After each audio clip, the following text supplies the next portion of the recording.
கண்ணில்லாதவன் கண்ட கடவுள் ஐயப்பன் அருள்கதை.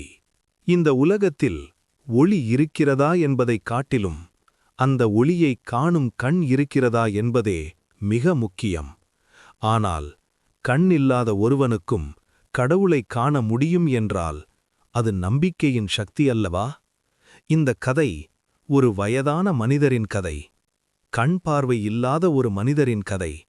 ஆனால் முழு உலகத்தையும் மிஞ்சும் நம்பிக்கையைக் கொண்ட மனிதரின் கதை. இவர் பிறந்ததிலிருந்தே கண் தெரியாதவர், உலகத்தின் அழகை ஒரு நாளும் கண் கொண்டு பார்க்காதவர். கண் இல்லாததால் வேலையில்லை, உழைப்பு இல்லை, வருமானம் இல்லை. குருடன் என்ற ஒரே வார்த்தை அவரின் வாழ்க்கையை எப்போதும் மூடி நின்றது. எங்கும் வேலை கிடைக்கவில்லை, எதையும் செய்ய முடியவில்லை. அதனால் அவர் வாழ்க்கை கோயில் வாசல்களிலேயே கடந்தது. ஒரு கோயில், பிறகு இன்னொரு கோயில், அப்படியே கோயில் கோயிலாக உட்கார்ந்து காலம் கழித்தார். ஆனால் அந்த அமைதியான மனிதரின் மனதில் ஒரு ஆசை மட்டும் எப்போதும் உயிரோடு இருந்தது. அது பணமல்ல, புகழல்ல, சுகமல்ல. ஐயப்ப சாமியை ஒருமுறையாவது நான் நேரில் சென்று பார்க்க வேண்டும். இந்த ஆசை அவர் மனதில் பிறந்ததிலிருந்தே இருந்தது. ஆனால் உடனே மனமே சொல்லும், நமக்குத்தான் கண் தெரியாதே, எப்படி சாமியை பார்ப்பது? இந்த கேள்விக்கே அவர் பதில் சொல்ல முடியாமல் மௌனமாகி விடுவார். வாயில் சொல்லவில்லை, கண்ணீர் மட்டும் மனதுக்குள் வடிந்தது. அந்த நிலையில்தான் அவர் வாழ்க்கையில் ஒரு திருப்பம். ஐயப்பன் கோயிலில் ஒரு சிறிய பணி. ஐயப்ப சாமிக்கு பூ கட்டும் வேளை. அவர் கண்கள் பார்க்கவில்லை, ஆனால் அவர் விரல்கள் உணர்ந்தன. பூக்களின் மென்மை, அவற்றின் வாசனை, அவற்றின் ஈரப்பதம், அனைத்தையும் அவர் மனம் உணர்ந்தது. தினமும் காலை எழுந்து குளித்து சுத்தமாகி உணவு எதுவும் இல்லாமல் விரதம் இருந்து பூக்களை தடவி தடவி எடுத்து மிகுந்த பக்தியோடு ஐயப்பனுக்காக பூமாலைகள் கட்டினார். அந்த பூக்களில் அவரின் கைகளோடு சேர்ந்து அவரின் நம்பிக்கையும் கட்டப்பட்டுக் கொண்டிருந்தது. நாட்கள் சென்றன, மாதங்கள் சென்றன, வருடங்கள் சென்றன.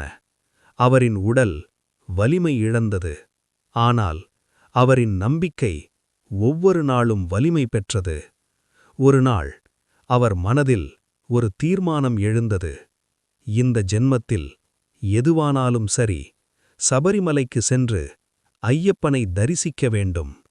கண் இல்லாதவர், ஆனால் தைரியம் இருந்தது.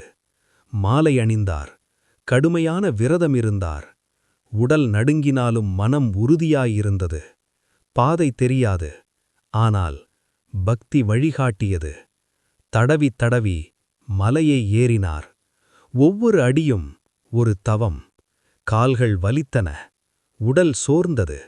ஆனால் ஐயப்பா என்ற நாமம் அவரை முன்னே நகர்த்தியது.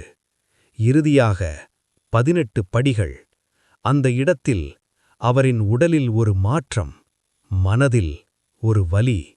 ஐயப்பா, கண் இல்லாத நான் உன்னை எப்படி கண்டு மகிழ்வேன்? தேவஸ்தானத்தின் முன் நின்றார். கைகளை உயர்த்தி கண்ணீர் சிந்தி, சாமியே சரணம் ஐயப்பா என்று முழங்கினார். நான் குருடன் என்பதற்காக முதல் முறையாக இன்று வருந்துகிறேன். அந்த நொடியில் அவர் செய்த பாவங்கள் கரைந்தன. அவர் செய்த தவம் மலர்ந்தது. அவர் கண்முன் ஐயப்பன் காட்சியளித்தார். ஒளியாக, கருணையாக, அருளாக.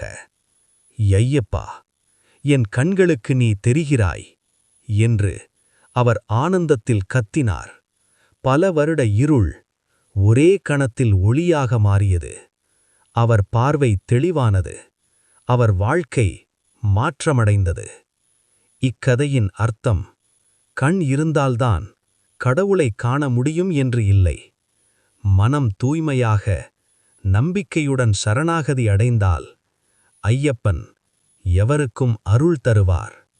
முழு மனதுடன் நம்பி விரதம் இருந்து அவர் பாதத்தில் சரணடைந்தால் அனைத்து சௌபாக்கியங்களையும் ஐயப்பன் நமக்கும் தருவான். சாமியே சரணம் ஐயப்பா.